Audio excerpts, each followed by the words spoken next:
lisensya, resibo, walang lusot ang may atraso.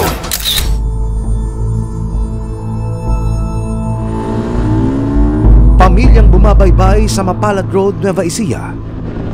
Kalunos-lunos ang sinapit matapos bumangga sa kasalubong na motor.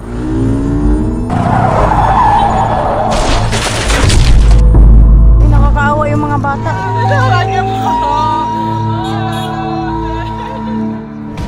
Makalipas ang 10 minuto, dumating ang ambulansya ng barangay.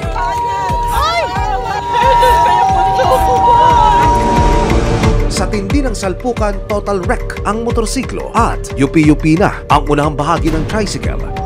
Agad na isinugod sa ospital ang 3 anak ni Myla na sina Bunjoy, KL at Mikmik at ang kanyang asawa. Nung tinakbo niyo sa ospital, nakakausap niyo pa ho ba yung mga anak ninyo?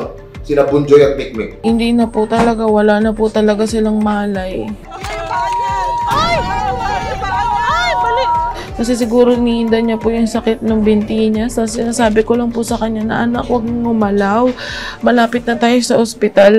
Pero habang nasa ospital, unti-unti nang nawala ng pag-asa si Myla na mabubuhay pa ang kanyang 3 anak.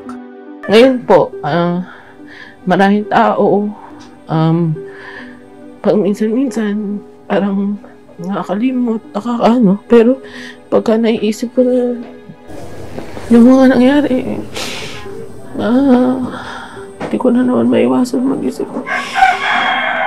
Habang lumilipas, basta hindi ko po talaga.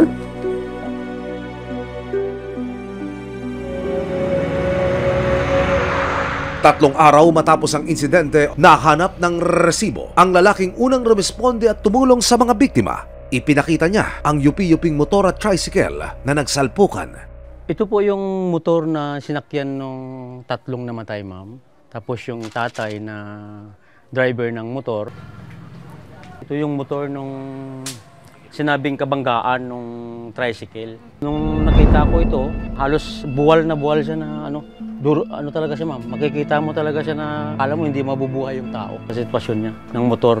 Ayon sa barangay tanod na si Edgar, buhay pa raw nang itinakbo nila sa ospital ang mga bata. May nakuha ako dito na isa na dagan-dagan pa nung kuya.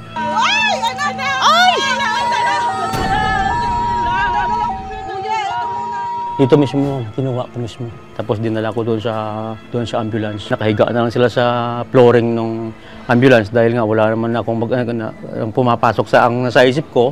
May save lang sana yung mga bata.